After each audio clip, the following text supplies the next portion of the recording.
सो hi everyone, कैसे हैं आप सभी लोग। दोस्तों स्वागत है आप लोग का आज के सेशन में। फाइनली दोस्तों आप लोग का आरआरबी पीओ प्रीलिम्स का पेपर ओवर हो चुका है और आरआरबी पीओ एंड क्लर्क की मेंस की प्रिपरेशन दोस्तों स्टार्ट करनी है। और दोस्तों ये जो इंपॉर्टेंट पॉइंट्स है रिगार्डिंग मेंस प्रिपरेशन, ये सब हम लोग आज के इस वीडियो में दोस्तों डिस्कस करने वाले हैं। तो सीधा स्टार्ट करते हैं। जो लोग मुझे नहीं जानते दोस्तों, मेरा नाम है विजय मिश्रा और मैंने आपके बहुत सारे बैंकिंग और एसएससी रेलवे एग्जामिनेशन क्लियर कर रखे हैं। आप लोगों को क्वांट पढ़ाता हूँ constant guide application and YouTube channel पे, ठीक है। सो दोस्तों RRB PO and clerk mains तैयारी के लिए दोस्तों पैटर्न क्या है, कट ऑफ क्या है, टारगेट क्या हो, ये सारी बातें हम लोग करने वाले हैं। चलिए स्टार्ट करते हैं वीडियो को बिना किसी देरी के। दोस्तों एग्जामिनेशन पैटर्न में तो आपने देख ही लिया, last year section timing introduce जब दोस्तों हो गई थी तो रीजनिंग का पेपर करने के लिए 40 क्वेश्चन 50 मार्क्स। तो क्वेश्चन आपके 40 होते हैं, ठीक है। और मार्क्स आपके वेरी करते हैं। टोटल 200 क्वेश्चन 200 मार्क्स और टाइम आपको मिलता है 2 घंटे का। पहले ये होता था क्यूमुलेटिव, अब दोस्तों ये हो जाता है सेक्शनल टाइमिंग लगा हुआ है, ठीक है। तो दोस्तों क्वांट का पेपर अगर आपको करना है तो आप लोग को 40 क्वेश्चन करने होंगे आप लोग को 30 मिनट्स के अंदर, जिसमें आपको 50 मार्क्स मिलते हैं। हर क्वेश्चन 1.25 मार्क्स का होता है। दोस्तों यहाँ पे 40 क्वेश्चन आप लोग का, हर क्वेश्चन आपका 0.5 मार्क्स का होता है, ठीक है। दोस्तों अब करना क्या है, इसके बारे में हम लोग बात कर लेते हैं। देखिए दोस्तों यहाँ पे सर पहले थोड़ा कट ऑफ देख लेते हैं सर, प्रीवियस कट ऑफ क्या थी। देखिए सर जो आपको पेपर था आपने देख ही लिया, पेपर आपका होता है 200 में से, और सर 200 में से जो कट ऑफ जाती है सर, अगर जनरल की बात करें तो आई होप दोस्तों आप लोग को ये नंबर दिख रहा होगा, ठीक है। तो आप देखोगे दोस्तों, ठीक है, 58 से लेकर 68, अगर हम हाईएस्ट मार्क्स भी मान चले 79 78 के रेंज में है, तो कहीं ना कहीं आपके दिमाग में ये होना चाहिए कि हाँ भाई 80 नंबर तक कट ऑफ चली जाती है आपकी। 60 to 80 का एक रेंज हम लोग पकड़ के चल सकते हैं। अब अलग अलग स्टेट दोस्तों डिपेंडिंग ऑन द वैकेंसी और भी सारे फैक्टर के हिसाब से आप लोग की जो कट ऑफ है ये डिसाइड होती है। ये है लास्ट ईयर के कट ऑफ। अब सर उसके थोड़ा लास्ट ईयर अगर चलेंगे 2023 की सर हम लोग बात करेंगे तो 2023 में जो आपके जनरल की कट ऑफ देखेंगे हम लोग, यूआर की बाकी कैटेगरी की भी दिख रही होगी यहाँ पे, वो भी दोस्तों 60+ आप देखो हर जगह गई है। 78 70 के ऊपर हर जगह लगभग आपको देखने को मिलेगी, इवन 80 भी देखने को मिल जाएगी, ठीक है। तो दोस्तों 80 भी कट ऑफ आपकी चली जाती है। तो सर एक बात ये समझ में आती है कि आपकी जो कट ऑफ है 200 में सर अगर 80 मार्क्स से जाती है तो कहीं ना कहीं सर हम लोग को अभी या फिर हम लोग को सर इस बार कम से कम ये है कि सर 10 नंबर की लीड लेके सर 90 मार्क्स का कम से कम टारगेट करना पड़ेगा। एंड दोस्तों इसमें आपकी सेक्शनल कट ऑफ भी होती है हर सब्जेक्ट में, ये देख लीजिए आराम से सर 6 7 1 11 14 और एक 5 नंबर। सर 11 14 सर कैसे हुआ दोस्तों, इंग्लिश और हिंदी में थोड़ा कट ऑफ ज्यादा जाती है, बाकी चीजों में आपकी कट ऑफ आराम से क्लियर हो जाएगी। इंग्लिश सेक्शनल कट ऑफ की चिंता आपको नहीं रहेगी, ठीक है। तो सर दिमाग में तो ये बैठ गया सर, अभी ये करना है कि भाई हम लोग को सर एग्जामिनेशन के लिए टारगेट करना है कि भाई एग्जामिनेशन इस बार हम लोग कम से कम 90 मार्क्स का तक का या फिर दोस्तों 100 मार्क्स तक का हम लोग टारगेट कर लेके चलेंगे तो चीजें अच्छी हो जाएंगी। सर लेकिन क्या मॉक्स में पॉसिबल है? नहीं दोस्तों, आपने देखा ही था जैसे क्लर्क मेंस में हुआ कि मॉक्स में दोस्तों आप लोग 70 80 भी नहीं आ रहे थे, और जो बच्चे 80 ला रहे थे दोस्तों वही बच्चे कहीं ना कहीं 120 130 मार्क क्या है। तो दोस्तों होता क्या है कि मॉक्स में आपको थोड़ा टफनेस ज्यादा मिलती है, तो सर वहां पर क्या देखना है वो मैं आपको बताऊंगा। अब से सर बात करें सर अगर हम सब्जेक्ट की, तो दोस्तों क्वांट में हम लोग क्या करेंगे। सबसे पहले तो आप लोग क्वांट में क्या कीजिएगा कि क्वांट में आप लोग आरआरबी पीओ मेंस का एक मैंने दोस्तों मेमोरी बेस्ड पेपर जो लास्ट ईयर आया था, एग्जैक्ट पेपर बल्कि है, वो दोस्तों आप लोग जाके देख लीजिएगा। सर कहां मिलेगा दोस्तों, ये रहा हमारा चैनल जिसपे आप लोग यहाँ पे वीडियो देख रहे हैं। सर इसके लाइव सेक्शन में आप लोग जाएंगे तो दोस्तों ये आज का सेशन है, ये तो क्लर्क वाला, और दोस्तों ये रहा आरआरबी पीओ मेंस का previous year memory based paper exact. दोस्तों मैंने पेपर करवा दिया है आप लोग को, और सर उसमें जो जो चीजें आया था उसके साथ दोस्तों मैं आपको बताऊं क्वांट में से क्वांट में करना क्या होता है। सो दोस्तों क्वांट में देखो आपका जो पेपर पूरा है मेंस का वो 3 सेक्शन में डिवाइड होता है। एक कुछ आपको स्पीड मैथ्स चीजें मिल जाती हैं, जैसे दोस्तों आपको last year wrong number series आ गई थी, क्या पता इस बार थोड़ा सा आपको 2-4 क्वेश्चन अप्रोक्सीमेशन के दे दे, और कुछ क्वेश्चन दोस्तों वो क्वांटिटी और डीएस के फॉर्म में आप लोग को नंबर सिस्टम अलजेब्रा वाले क्वेश्चन या फिर कुछ क्वाड्रेटिक क्वेश्चन दोस्तों जो क्वेश्चन आपके आते हैं मेंस वाले, जैसे क्लर्क मेंस में भी आए थे। तो दोस्तों ये आप मान के चलो स्पीड मैथ्स में आपको 5 से 8 क्वेश्चन तक लगभग मिल सकते हैं ना, मिनिमम दोस्तों 5 मिलेंगे 10 क्वेश्चन तक भी मिल सकते हैं, ठीक है। फिर sir DI and caselet, sir DI and caselet में दोस्तों आप लोग को 2 से 3 डीआई जहां तक आपको देखने को मिल सकती है चार्ट बेस्ड, मिनिमम 2 तो मिलेगी, और फिर 2 से 3 दोस्तों केसलेट देखने को मिल सकती है, या तो 3 डीआई 1 केसलेट या तो 2 डीआई 2 केसलेट ऐसे देखने को मिल सकती है। अब सर ये भी सर होगी, मैंने कहा हाँ भी दोस्तों ये भी होगी। अब सर इन सबको अगर मिला के देखें दोस्तों, लास्ट ईयर जो पैटर्न था मैं आपको बता रहा हूं कि 20 से 22 क्वेश्चन तो आपको इससे ही देखने को मिल जाएंगे। सर बाकी जो आपके 17-18 क्वेश्चन है सर वो मैं कहा सर वो पूरे के पूरे आपके अर्थमेटिक के फॉर्म में आएंगे। लास्ट ईयर दोस्तों आप लोग की वर्ड प्रॉब्लम भर के आई थी, 5 लगभग दोस्तों 10 से 11 क्वेश्चन आपके वर्ड प्रॉब्लम से आए थे, और sir data sufficiency quantity based question आप लोग के आए थे 3 ये आए थे। तो सर लगभग 16-17 क्वेश्चन आप लोग को यहां देखने को मिले थे, और सर डीआई केसर से यहां देखने को मिले थे। और सर ये बताओ कि सर इस जो 40 क्वेश्चन है सर इसमें से कितना डुएबल होता है, ये बता दो सर। मैंने कहा सर मैं क्वांट का आपको जैसे मैंने पेपर करवाया था, मैंने आपको बताया भी था कि उस पेपर में कितना डुएबल था। और दोस्तों मैं आपको थोड़ा आइडिया दे दूं कि जो ये पेपर था दोस्तों, ये रिलेटिवली आरआरबी पीओ मेंस का पिछले 2-3 सालों से इजियर पेपर आया था। तो दोस्तों इस पेपर में बच्चे जो है 25-25 27-27 क्वेश्चन भी करके आ रहे थे।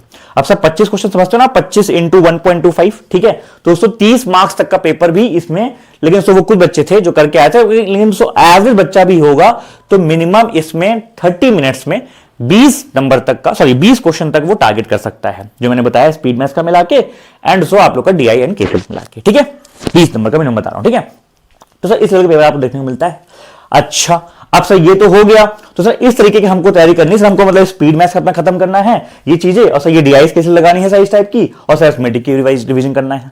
मैंने कहा हाँ जी सर करेंगे कैसे। मैं कहा चिंता मत करो सर, सोर्सेज की मैं अगर बात करूं तो आप सबसे पहले एक आपके लिए मैंने यूट्यूब प्लेलिस्ट बना रखी है अभी दोस्तों, जस्ट मैंने इसको रिफ्रेश कर दी है, बना दी अच्छे से, जिसमें तो आप जाओगे तो ये देखो मैंने पूरा अरेंजमेंट एकदम पूरा कर दिया है कि सर आरआरबी पीओ मेंस में जिस तरीके के quadratic question, data sufficiency, number series वाले क्वेश्चन आते हैं उनको दोस्तों ये पूरी प्लेलिस्ट में तैयार कर दी, जिसमें आप लोगों को डीआई मिल जाएगी, क्लर्क मेंस का प्रीवियस पेपर मिल जाएगा, मेंस अरिथमेटिक के क्वेश्चन मिल जाएंगे, लॉजिकल डीआई अरिथमेटिक जीआई जो मेंस वाले केसेस आते हैं। तो दोस्तों पूरा आरआरबी पीओ को मैंने पूरा यहाँ पे सेशन दोस्तों इसमें लगा दिया है। ये प्लेलिस्ट के लिंक मैं लगा दूंगा डिस्क्रिप्शन में, और बाकी दोस्तों आप चैनल के प्लेलिस्ट सेक्शन में जाएंगे, बैंक एग्जाम मेंस प्लेलिस्ट, तो उसमें आरआरबी की वीडियोस जो पूरे टॉप पे हैं वो आपको दिखेंगी। दोस्तों एक चीज मैं आपको और सजेस्ट करूंगा, क्योंकि दोस्तों जो इसमें आपको सेशंस एसबीआई क्लर्क मेंस वाले मिलेंगे ना, तो आप उनको भी कर लेना। सर क्यों? क्योंकि दोस्तों जो एसबीआई क्लर्क मेंस वाले सेशन है ना दोस्तों, उसमें भी हम लोग वही लेवल चलते हैं। आपको पता है जो एसबीआई क्लर्क मेंस का लेवल है, आरआरबी पीओ मेंस का लेवल है, थोड़ा 19-20 का फर्क होता है, ठीक है। तो सर एसबीआई क्लर्क मेंस जो हमने कराया है, अब पेपर थोड़ा सा इजी साइड पे रहता है, तो आपको इसमें मैंने जो क्वेश्चन कराया वही लेवल क्वेश्चन आप लोग को प्रीवियस मेमोरी बेस पेपर देखने को मिल जाएंगे। दोस्तों आप इनको भी लगा लीजिएगा। दोस्तों ये जो एसबीआई क्लर्क मेंस सेशन है ना, आपको ये सारे ये सब तो ये भी दोस्तों आप लोग को हेल्प करेंगे, ठीक है। सर ये तो हो गया सर फ्री सोर्स। सर कुछ आपका पेड बैच है दोस्तों, मंजिल 2.2 मंजिल 1.2 अगर आपने कर रखा है दोस्तों वो भी ठीक है। और बाकी दोस्तों हमने जो मेंस का बैच था हमारा, जो हमारा अरबी वाला बैच चल रहा था, तो दोस्तों उसमें मेंस की अलग से भी क्लास, जैसे हमने ये देखिए ये जो आपका मेंस का बैच था ना, ये ग्रामीण बैंक का बेसिक टू बैंकर, तो दोस्तों इसी में मेंस क्लास आपकी कल से स्टार्ट हो रही है, जिसका दोस्तों आप चाहे तो अगर आपके पास ये बैच है तो आपको मिलेगा ही मिलेगा, आप पूरा बैच ले सकते हैं 499 में, या फिर दोस्तों जस्ट हाफ प्राइस पे के आप लोग 249 में कंप्लीट मेंस का बैच भी ले सकते हैं। और तो इसमें ये होगा लाइव बैच, इसमें तो लगभग हम लोग 20 सेशंस लगभग करेंगे, ठीक है। और सर उसके बाद हम लोग इसमें आप लोग को जो प्रीवियस ईयर का रिकॉर्ड मेंस का बैच है वो मिल जाएगा, ठीक है। तो सर तरीका ये है कि आप मंजिल वगैरह देख लो, अगर आपको एक स्ट्रक्चर फॉर्म है, इसमें दोस्तों मैंने चैप्टर वाइज करवा रखा है, टॉपिक वाइज, कि आपको प्रॉफिट लॉस मेंस की डीआई मिलेगी, फिर ऐसे चैप्टर वाइज पूरी लाइन से मिल जाएगी, ठीक है। अलजेब्रा मिल जाएगी। कल दोस्तों हम स्टार्ट करेंगे नंबर सिस्टम से, कल दोस्तों नंबर सिस्टम की पहली क्लास है, कोई मिस मत कीजिएगा, ठीक है। और दोस्तों ये रही मेंस की डीयूपी। दोस्तों मेंस की डीयूपी आप लोगों को मिलती है प्रैक्टिस करने के लिए, तो आपको दोस्तों ये जो प्लेलिस्ट है, ठीक है, अगर आप यूट्यूब से कर रहे हो या फिर दोस्तों इससे कर रहे हो तो आप फिर यूट्यूब से मत करना, इन दोस्तों एक कर लिया और फिर आपने डीयूपी दोस्तों कर ली, और फिर दोस्तों आप लोग सेक्शनल मार्क्स लगाने हैं, बस इतना काम आपको मैथ्स में करना है, उसके अलावा कुछ भी नहीं करना है। तो इसको डेडिकेटली मैं बता रहा हूं, फॉलो करते रहो दोस्तों। तो लास्ट ये बच्चे आराम से कुछ बच्चों को मैं स्क्रीनशॉट दिखाऊंगा, वो आपके 28 नंबर 32 नंबर ऐसे नंबर वो लेके आ रहे थे, ठीक है। तो दोस्तों आप लोग कर सकते हो। अच्छा अब सर दोस्तों क्वांट तो हो गया जो दोस्तों मैं आपको पढ़ाता हूं, तो जीए में थोड़ा मैं आपको सजेशन दूंगा, बहुत से बच्चे से जीए का पूछते रहते हैं दोस्तों। अभी आईपीएस क्लर्क मेंस का पेपर हुआ, आपने ऑब्जर्व किया होगा, एसबीआई क्लर्क मेंस का हुआ, आपने ऑब्जर्व किया होगा। तो दोस्तों जो आप लोग बेसिक जीके पढ़ते हो वो तो आपको वैसे पढ़ती रहनी है, ठीक है। दो चीजें दोस्तों जो वहां से निकल के आई, एक सर एसबीआई क्लर्क मेंस में जो पेपर था आपका नवंबर में, लेकिन सर जो आपकी जो जीके वीके आई थी काफी ज्यादा जुलाई अगस्त से आ रही थी ना। तो दोस्तों कई बार क्या होता है कि हम लोग लास्ट के 2-3 महीने सिर्फ कर लेते हैं, लेकिन आप वो मत कीजिएगा, कम से कम दोस्तों लास्ट के 6 महीनों का ध्यान रख के चलिएगा। पेपर आपका 28 दिसंबर में है, तो वही वाली बात है, जुलाई अगस्त सितंबर अक्टूबर नवंबर दिसंबर, ये दोस्तों 6 महीने का आपको कंप्लीट करना होगा, जुलाई से लेकर स्टार्ट कर लीजिएगा, ठीक है। तो 6 महीने ध्यान रखिएगा। दूसरा दोस्तों आपने अभी ऑब्जर्व किया होगा अपने आईपीएस क्लर्क में, अब सो डेफिनेटली आईपीएस क्लर्क में आया, जरूरी नहीं कि आपका आरआरबी में भी आ जाए, बट दोस्तों मैं आपसे ये बोलूंगा कि जो आप लोग करते हैं ये करंट अफेयर्स, उसके अलावा आप लोग टाइम निकाल के जो स्टैटिक आपके जो बैंकिंग इवेंट्स वाली चीजें होती हैं वो भी आप करते हैं, लेकिन जो स्टैटिक वगैरह हैं जैसे पार्क्स वगैरह हो गए, सेंचुरीज हो गई, और ठीक है दोस्तों इनको भी आप पढ़ लीजिएगा, क्योंकि इनसे भी आपने देखा होगा इस बार काफी क्वेश्चन आ गए थे, ठीक है। तो ये दो चीज आपको करनी है।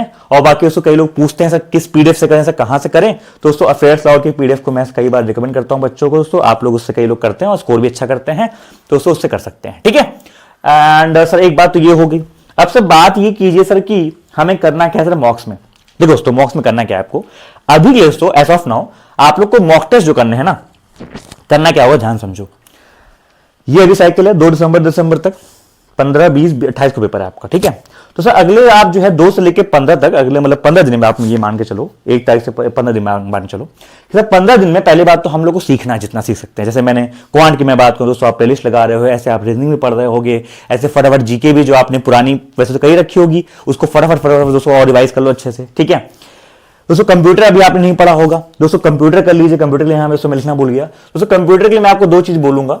एक दोस्तों कंप्यूटर की एक पीडीएफ है, ठीक है, दोस्तों मेरे ग्रुप में पड़ी हुई है, मेरे टेलीग्राम ग्रुप में पड़ी हुई है, उसमें दोस्तों मैंने उसमें हाईलाइट करके पूरा वो लगा रखा है क्या क्या इंपॉर्टेंट चीजें हैं। तो एक तरीका ये है कि भाई कंप्यूटर का जो स्टैटिक पोर्शन है उसे आप रिवाइज, स्टैटिक का मतलब कंप्यूटर में जो भी चीजें हैं उसको रिवाइज कर लीजिएगा, पहला ये हो गया। एंड दूसरा दोस्तों, आप किसी टीचर को फॉलो कर सकते हैं जो कि कंप्यूटर सेशंस लेते हैं, ठीक है। कुछ टीचर दोस्तों हैं, मुझे उनका नाम नहीं याद आ रहा, दोस्तों उनको फॉलो कर लीजिए, उनके प्लेलिस्ट वगैरह हैं, उससे आप रिवाइज कर सकते हैं, ठीक है। दोस्तों आपका काम ये है कि अगले 10 दिन के अंदर आप जीके, कंप्यूटर, क्वांट के जो सेशंस हैं, चाहे वो बैच का हो गया, चाहे वो अपना प्लेस जो भी है, ठीक है, जहां भी आप टीचर से पढ़ रहे हैं, चाहे कंप्यूटर का दोस्तों हो गया जिनसे पढ़ रहे हैं, तो वो खत्म कर लीजिए आप। पहला काम दोस्तों आपका यह होगा। फिर दोस्तों आप लोग लगाएंगे अभी के लिए अगले 15-20 दिन तक सेक्शनल मॉक्स। जैसे मान लो भाई आपकी क्वांट मजबूत है, रीजनिंग आपकी मजबूत है, आप साथ में प्रैक्टिस किए जा रहे हो क्लासेस में, एंड आप डेली सेक्शनल मॉक लगाए जा रहे हो। एंड सो टारगेट ये कीजिए कि जो हमारा सेक्शनल अभी मॉक्स है सर, इसमें जो हमारा परसेंटाइल दोस्तों आ रहा है अभी आप लोग का, जो अगर तेज बच्चा होगा तो शायद अच्छा खासा आ रहा हो, वरना तो अगर आप हल्के पे होते हैं तो कम भी आ रहा होगा। लेकिन आपका टारगेट दोस्तों ये होना चाहिए कि मेरा जो सेक्शनल मॉक है तो उसमें जो है मेरा कम से कम दोस्तों 90+ परसेंटाइल अगर मेरा आ रहा है या फिर आ जाए तो अच्छी बात होगी। कम होगा 85, 86 भी होता है, लेकिन कोई बात नहीं, आपको 90 की रेंज में जाना है कि हाँ भाई मुझे 85 to 90+ परसेंटाइल मेंटेन करना है अभी सेक्शनल्स में। अच्छा, सो एक चीज ये होगी दोस्तों। एक चीज और मैं आपको बता दूं थोड़ा सा, लास्ट आपको पता है आरआरबी पीओ पेपर पहले हुआ था, इस बार लास्ट हो रहा है, लेकिन दोस्तों स्टार्टिंग में हर साल वैसे पहले जून में होता है। तो दोस्तों जब आपका आरआरबी पीओ मेंस का पेपर हुआ था तो बहुत अनप्रेडिक्टेबल चीजें आ गई थी ना, वो फिलहाल हर एग्जामिनेशन कुछ ना कुछ होता है, जैसे इस बार स्टैटिक पूछ लिया। दोस्तों अगर ये चीजें हो सकती हैं तो दोस्तों आपसे मैं एक छोटी सजेशन ये बोलना चाहूंगा कि हम लोग दोस्तों कई बार क्या करते हैं ना कि अपना जो पूरा टाइम वो उसको जीके में भर भर के दे देते हैं, दिन रात 8-8 घंटा 9 घंटा जीके पढ़ते रहेंगे। दोस्तों वो अप्रोच थोड़ा सा हम लोग को सही करना पड़ेगा। आप दोस्तों क्या करो कि जो अपने मार्क्स है ना सर उनको मैक्सिमाइज करो सर इन तीनों सेक्शन से, ठीक है सर। इन तीनों किससे सर क्वांट से, सर रीजनिंग से, इंग्लिश से, या फिर हिंदी से आप भर रहे हो तो दोस्तों क्वांट, रीजनिंग, इंग्लिश से आप क्या कर सकते हो, अपने मार्क्स को मैक्सिमाइज करने की कोशिश करो, ठीक है। दोस्तों आप इन पे अभी अच्छे से फोकस करो। मैं ये नहीं बोल रहा जीए ने पढ़ो, लेकिन जीए को भी उतना टाइम दो जितना टाइम और इन चीजों पे आप दे रहे हो। 1 घंटा 2 घंटा आपने पढ़ लिया, ठीक है, 2-2.5 घंटा पढ़ लिया, बहुत है, ठीक है। बाकी दोस्तों आप लोग क्वांट पढ़ रहे हो, क्वांट को 2-2.5 घंटा आराम से दो, सर रीजनिंग में 2-2.5 घंटा आराम दो, इंग्लिश और हिंदी जो है सर कंप्यूटर भी कर लो, क्योंकि जो जीके अगर अनप्रेडिक्टेबल आपकी आ जाती है दोस्तों वो कहीं ना कहीं आप लोग का जो पूरा पढ़ाया होता है टाइम वेस्ट, वो टाइम वेस्ट में चला जाता है। तो I don't want you to do that दोस्तों। आई वांट यू कि आप इन तीनों से अभी अगले 15 दिन दोस्तों जितना हो सकता है मार्क्स खींचने की कोशिश करो सेक्शनल मार्क्स में। इन तीनों में टारगेट करो कि मेरा इन तीनों में 90+ परसेंटाइल आना स्टार्ट हो जाए, ठीक है। अभी शायद नहीं आएगा लेकिन आना स्टार्ट हो जाए, ये मैं बोल रहा हूं, ठीक है। उसके बाद जब क्या होगा, जब आप लोग लास्ट के टाइम पे लगभग जाओगे 15 से 28 दिसंबर के आसपास, 15 दिसंबर के बाद आप लोग आरआरबी क्लास से फ्री हो जाओगे, और फिर जो लास्ट के पास आपके पास 10-12 दिन बचेंगे उसमें दोस्तों आप लोग फिर अपना जो भी जीके है, कंप्यूटर है, जो भी आप लोग पढ़ोगे इस 15 दिन में उसको रिवाइज करते रहना। और फिर दोस्तों आप लोग क्या करना, इस पीरियड ऑफ टाइम में फुल मॉक्स लगाना चालू कर देना। सर क्या अभी अगले 15 दिन नहीं लगाने हैं? मैंने कहा तो लगा सकते हो, जैसे एक संडे को आपने लगा लिया फुल बैठ के, अभी आपकी जीके ठीक से रिवाइज नहीं होगी, लेकिन जो भी पढ़ रखा है, मान लीजिए आपने एसबीआई आईपीएस क्लर्क लिए अगर पढ़ रखा होगा तो एक फुल मॉक आप लगा लीजिए। लेकिन जो लास्ट के वो जो 15 दिन होंगे उसमें आप कोशिश कीजिए ज्यादा फुल मॉक लगाइए, क्योंकि हमको वहां 2 घंटे बैठने की हैबिट डालनी होती है, ठीक है। चलो तो ये ध्यान रखेंगे सभी लोग। एंड दोस्तों एक बात मैं आपको लास्ट में बता दूं फटाफट, जैसे आरआरबी पीओ और क्लर्क अभी साथ में कैसे मैनेज कैसे करना है। देखो दोस्तों अभी आपको पता है यहां से ये यहां तक 14 तक आप लोग के चलेंगे ये आरआरबी क्लर्क के पेपर, ठीक है, और सर उसके बाद आपके पास चलेंगे आरआरबी पीओ मेंस के पेपर। दोस्तों आपको देखो, अगर भाई आपने एसबीआई क्लर्क, आईपीएस क्लर्क इन सब के मेंस दिए हैं, आरआरबी पीओ भी पेपर आपका ठीक गया है ना, तो भाई आपको आरआरबी क्लर्क पे अलग से मेहनत करने की जरूरत ही नहीं है। मैराथन करवा रहा हूं, उनको अटेंड कर लो, आरआरबी क्लर्क के मॉक लगाते रहो, दैट्स इट। मैराथन से क्या होगा दोस्तों, सर मैराथन से होगा आप लोग का रिवीजन। जैसे आज दोस्तों आप लोग की जो मैराथन है, ये देखो आज मैंने करवा दूंगा स्पीड मैथ्स, आपको 100 स्पीड मैंने करा दिए, 40 सिंप्लीफिकेशन, 20 क्वाड्रेटिक, 20 मिसिंग, 20 रॉन्ग करवा दिए, ठीक है। कल दोस्तों एक दिन छोड़ के मैं आपको करवा दूंगा 100 अरिथमेटिक। दोस्तों 100 अरिथमेटिक से क्या हो जाएगा, 100 जितने अर्थमेटिक होंगे मान लो, जो भी अर्थमेटिक करवा दूंगा दोस्तों आपकी अर्थमेटिक पूरी रिवीजन हो जाएगी। फिर दोस्तों मैं करवा दूंगा आप लोग पूरी डीआई मैथन। दोस्तों आप लोग आरआरबी क्लर्क की चिंता मत करो, मैं आपको 3-4 मैथन के थ्रू, लाइव मॉक के थ्रू मैं आपको तैयारी करवा दूंगा, और बस आपको जो मैं करवाऊं उसको लाइव कर लेना और उसको मॉक लगाते रहना, बस इतना करना है। बाकी उसको अपनी तैयारी करते रहो पीओ मेंस के लिए, ठीक है। और लेकिन सर हम ऐसे बच्चे हैं सर, हमारा सर इस बार कोई भी प्रीलिम्स नहीं निकला सर, हमारा प्रीलिम्स नहीं निकलता, हम क्या करें? दोस्तों आप लोग सिर्फ और सिर्फ क्लर्क की तैयारी करो। अगर तो आप लोग प्रीलिम्स ही कोई नहीं निकले हैं अभी तक, और तो प्रीलिम्स जो आप देने जाते हो दोस्तों आपके वहां मार्क्स बहुत कम आते हैं कि पीओ आपने मॉक दिया तो वहां पे 30-40 नंबर, और एसबीआई क्लर्क, आईपीएस क्लर्क दोस्तों आपके 50-60 नंबर दोस्तों आए हैं, बहुत कम नंबर आए हैं। दोस्तों आप आरआरबी क्लर्क पे ही फुल्ली फोकस करो एटलीस्ट 14 तक जब भी आपका पेपर है, ठीक है। उसके बाद दोस्तों क्या करना, आप लोग यहां से यहां के बीच में अपना आरआरबी पीओ क्लर्क में दोनों की तैयारी अच्छे से करते रहिएगा, कोई दिक्कत तो नहीं, ठीक है दोस्तों। तो आई होप दोस्तों एक आपको पूरा प्लान आइडिया मिल गया होगा कैसे कैसे हम लोग को चीजें अप्रोच करनी है। हमने दोस्तों यहाँ पे सारी बातें कर ली हैं, कोई डाउट कोई दोस्तों क्वेरी रहती है कमेंट सेक्शन में ड्रॉप कर देंगे। बाकी bye bye, take care. Video दोस्तों अच्छी लगी हो तो लाइक कर दीजिएगा एंड सेशन को शेयर कर दीजिएगा, चैनल पर नया सब्सक्राइब कर लीजिएगा। बाय बाय, टेक केयर, जय हिंद दोस्तों, मिलते हैं आप लोग से आरआरबी क्लर्क की स्पीड मैथ्स मैराथन में।